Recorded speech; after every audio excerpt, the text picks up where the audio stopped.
welcome to the Asian Bad Girls Club. I'm Daisy. I'm Angela. Angela, God, off screen, our editor, our production head, who is going to make this episode look really, really awesome. And we have a great show for you today, or anyway, I hope you think it's great. So, Daisy, I have a question for you. It's a little pop culture pop quiz, if you will. Who is the iconic actress who was in Fresh Prince, Clueless, Sabrina the Teenage Witch, Can't Hardly Wait, and Bring It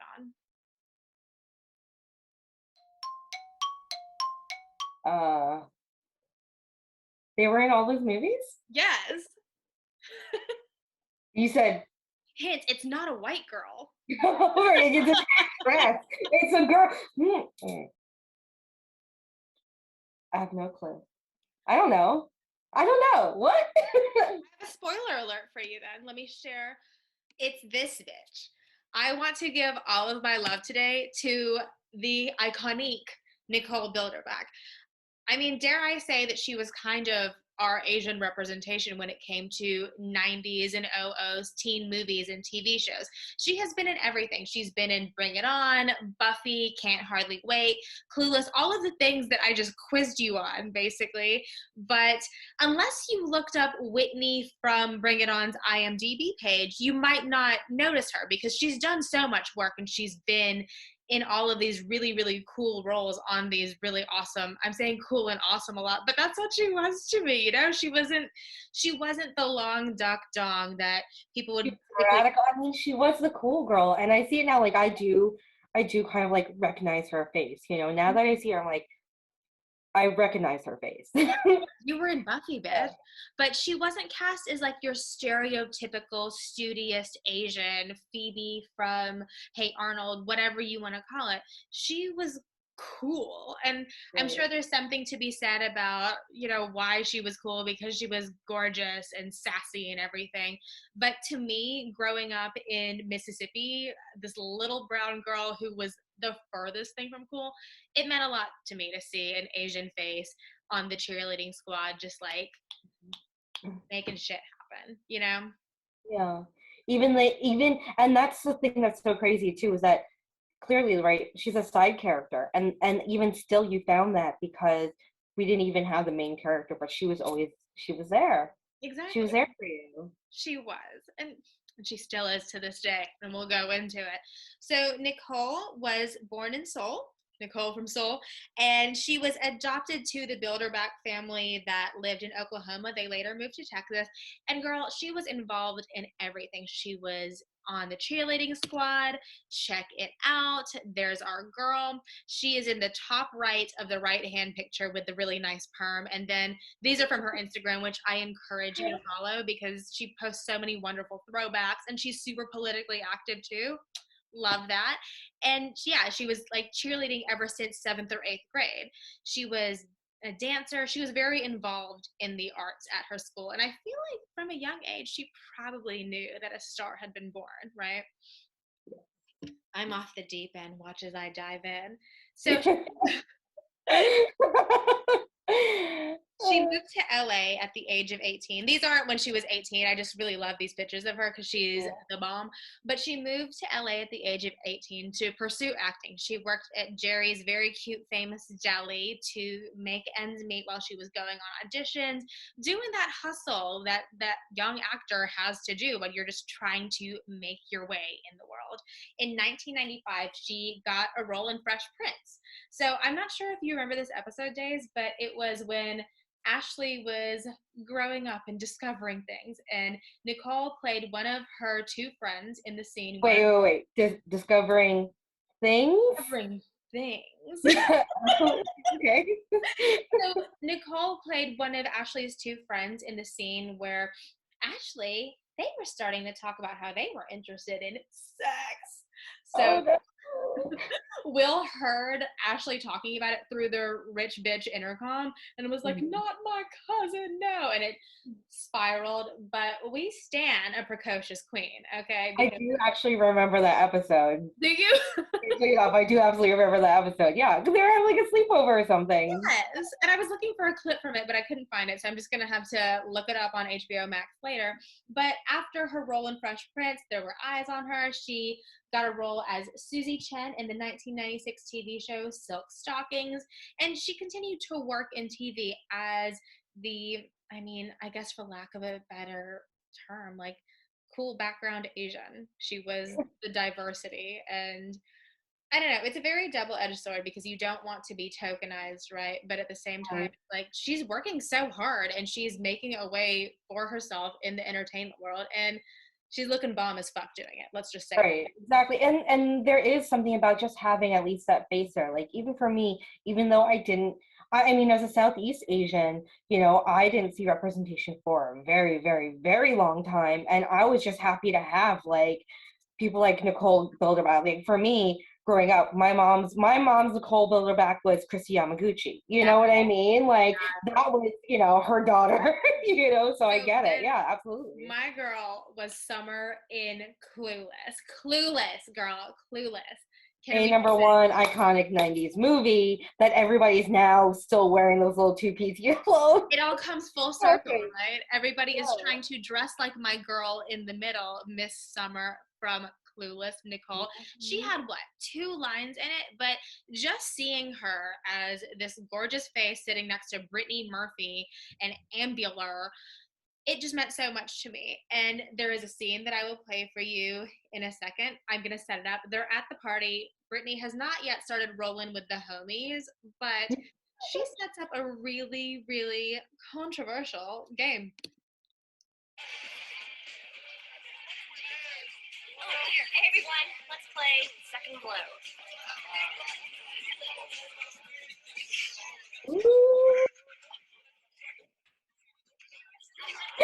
Ow! Okay, she started the naughtiness. She started the naughtiness in there. That's what I'm saying. She is one of us, girl. She's an Asian bad girl. She set up Suck and Blow. God, Elton, can you suck?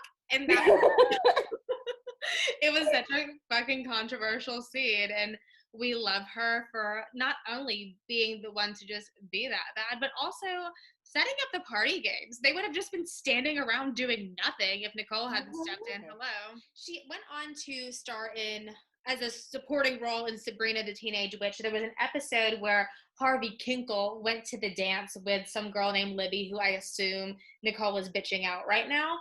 But she played a role as Sasha. We love her flippy outy hair, very, very 60s turns 90s chic. And yeah, very, very into the Archie comics, which is exactly. Yeah. She Veronica or Betty, do you think? I loved Betty growing up for her personality, but obviously I love Veronica's closet, so. I know, I wish I was Veronica. I think I'm more of a Cheryl Blossom. Yeah, you are a show about, honestly, I'm probably a Jughead. We love Jughead. We stand. Yeah, I'm a Juggy, so.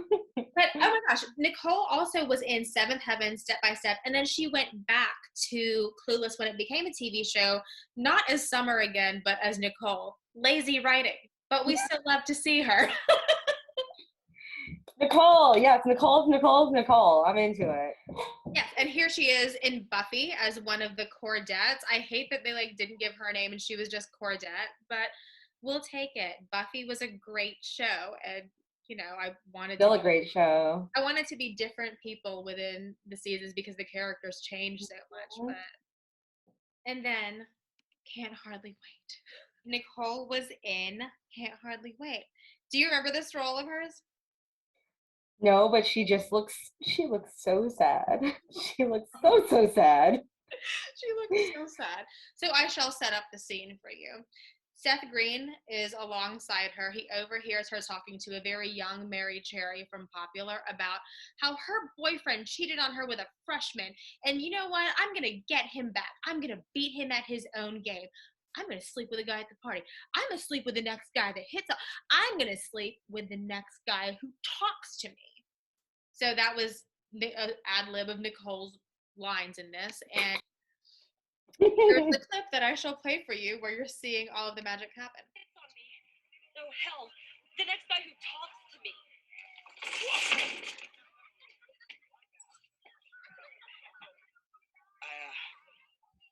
I must have died and gone to heaven because I see an angel sitting right in front of me.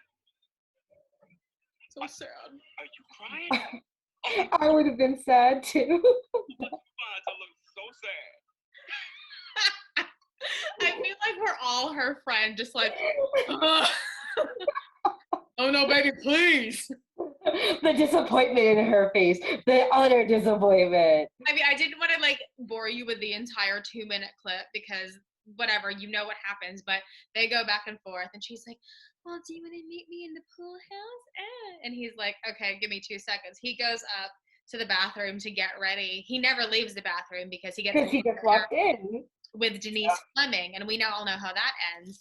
But I love how after the scene plays out, she turns to her friend, she's like, he'll do. Her next role, whoa, Whitney in Bring It On. Whitney meant so much to me as an aspiring cheerleader, seeing a cool Asian girl as part of the squad. She was the only person of color on the squad, which was weird because the movie kind of taught us about cultural appropriation and Whitewashing. so many themes before we had the words to describe it ourselves. But bitch, I loved her. Mm-hmm. I'm sure there's something to be said about like how within the popular group in the 90s, even in Daria, which was like extended in the OOs, there was always the one cool Asian girl. There's something to be said. Maybe we'll say it in a later episode. I don't have the words right now because I just want to gush over Nicole and how much I love her. She and Courtney were this really bitchy duo that they hated Big Red, but then they didn't like Torrance overseeing the squad. They thought that she was going to ruin it, and they were a little bit right. But I also liked that she and Courtney were this whole thing. They didn't really call that much attention to Nicole's Asianness, except for a picture that I'll show you in a second where she has chopsticks in her hair, and you're not going to tumble with chopsticks in your hair. You're not. Are you sure? Are you sure? But we also see a little bit into Whitney's family life, because at one scene she has her little sister Jamie audition for the Toros. Unfortunately, Missy was the poo and everybody had to take a big whiff. It was a cheerocracy, not a democracy, and Torrance overruled and put Missy in. But I just can't help but love this scene that I will play for you right now. Here's our girl. Rancho Carne's not on top. All we know is Toro's rock. Shake their booty, scream and shout. Toro players, work it out. Go Toros! Wink. And okay, I kind of love though that she was like mouthing and so proud. You can see that like. And you could just be like, coach, her sister threw it, right? She wanted her sister to get it because she believed in her. And, you know, you got to stick together. She wanted her little sister to be one member of the Toros. Hopefully the following year, once Torrance had graduated and they were out of there, Jamie got her chance to shine. But I think Whitney is just such an unsung hero in this film. Like, if you watch it back and pay attention to her scenes with Courtney, they're so funny. Like, it reminds me, Daisy, very much of when me, you, and Angela were just bitching at some volleyballers that kept hitting us with the ball in the park. They, like, band together in their bitchiness. They, like, enable each other.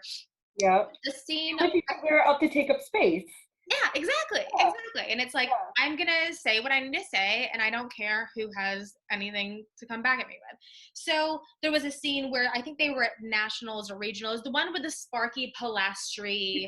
Yeah, they had the same choreo, yeah. There was a scene right before all of that happened where Courtney was bitching out. Whitney was telling her to calm down. And she's like, all the other teams are white trash. They're white trash. Don't even worry about it. And Courtney like gets into a fight with this little girl who stomps on her toe. Whitney has to like hold her back. It's funny to me. And though, as I mentioned, there was one part where the only part where they called attention to Whitney's Asianness was this part here where you see she has the chopsticks in her hair during tryout or practice or something. And it's not realistic, but if that's the worst they were going to do to my girl, then whatever. It also is. Even honestly, from this angle, I'm like, chopstick, pencil. She might just be a studious Asian, like clearly what her sister looks like. Goes with her Nike sports bra. It matches me.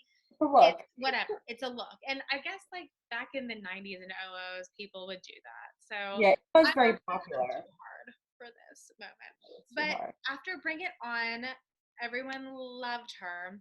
And she was on the cover of Yoke Magazine. Look at Nicole Bilderback. Bring her on. I did some research into Yoke, and I was just texting with Daisy and Angela right about it before this, but I really think that they should bring back Yoke in some sense. It's very much, from what I could see, like a GQ / Maxim / Entertainment Weekly situation, but focused on Asian actors and Asian people within entertainment. So if anybody has this issue of Nicole in their archives somewhere, please send me the entire spread and interview, because I need it for my own just personal fangirl collection. It's got to be digitized out there somewhere. I gotta believe. I mean, I was such a Giant Robot stan, and I still am to this day. I miss Giant Robot, but I wish I would have known about Yoke, because Nicole, I loved her after Bring It On. I've never seen this magazine, but I definitely do. Obviously, I was also a big Giant Robot fan, so this is amazing to me. I wish I'd known there were more out there. Right up our alley, down the street, in this doorway that we just never thought to look into. Yeah, we're even talking about Final Fantasy, which I also love. Well, anyway, Nicole just kept like doing her fucking thing. She just kept working in the industry. She was Bryn in Dark Angel, which I wish I would have seen her plotline, because I watched Dark Angel a little bit in the beginning, and Jessica Alba is this genetically modified ass-kicking lady with a barcode on her neck. Whatever. She was in Dawsons Creek, girl. She was playing this character called Heather Tracy, and iconique. She is like, now, like, you can't wait. Okay, before you were like apologizing for being like, oh, you know, I keep on using the word iconic, but she is, because she's in literally every 90s, 2000s iconic TV show, movie that anybody knows about. And now I'm kind of like mad at myself for like, I mean, I wish I watched her shows, and I did not even realize that she. I mean, dare I say that she kind of was Asian representation within the 90s teen sector. I think that she was just wonderful. And the more you look at her IMDb, you see the things that she's been doing. You're like, I know her from this weird episode of this. So I feel like I barely even, like, you know, I didn't remember seeing her in the YMs in the 17s, right? Like, where she should have been, having been in all these places. But now I look back and I think, like, I can't even remember anyone really speaking about her much, because she should have been. Totally. And then after Dawson, she was in this movie, Bad Girls from Valley High. First of all, bitch, she was 30 when this came out, and she doesn't look a day over, 16, 17, whatever they were casting her as. Yellow stays mellow. Asian dough raisin. This was 2005. It features a very young Aaron Paul and part of the cast, Julie Benz, her former Buffy co-star, and also of Jawbreaker fame. Basically, these girls killed somebody a previous year, as you do in a teen movie. A girl from Romania who is new in the class comes in and is like, I know what you did last summer. And then everyone's like, no. But then the girl casts a spell on the whole class to make everybody turn old for some reason. I don't know. So this kid, Noah, on YouTube, who reviewed it, called it a very, very bad movie. So clearly we have to watch it. I mean, we have to watch it immediately, I think. But then she was in Heroes as Miss Sakamoto, and then in this movie, The New 20, as Julie Kim. Remember this name, but also remember The New 20 because she actually won an award in like some LA film. I don't have it in front of me, and I should, and I'm bad. But she won an award for her role, and it was a lead actor award in this. Well, cops for a win. Cops for a win. Love to see her win.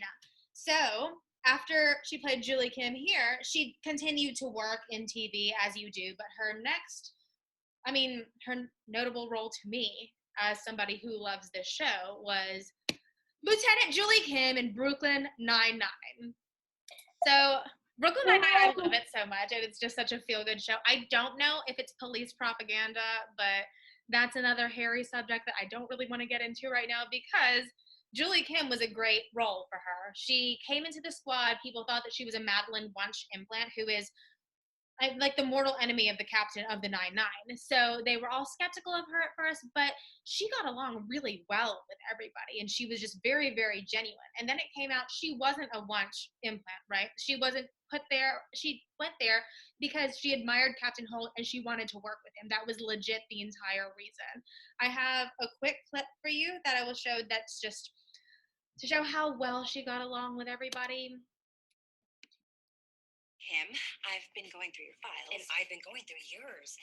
Very impressive stuff. Not just the casework, but look at how they're organized. The penmanship, color coding. How do you get such straight margins on a handwritten document? Oh, well, I like to say when it comes to margins, there's no margins for error. And I mean, Amy is like the type A girl of the squad, and everyone makes fun of her because she's very type A. And clearly, they have this in common, and she has something in common with each member of the NineNine. Unfortunately, it was like a one-off episode, but there was a response on Twitter that was very much like, "Bring Captain Kim back. She was amazing." And fingers crossed.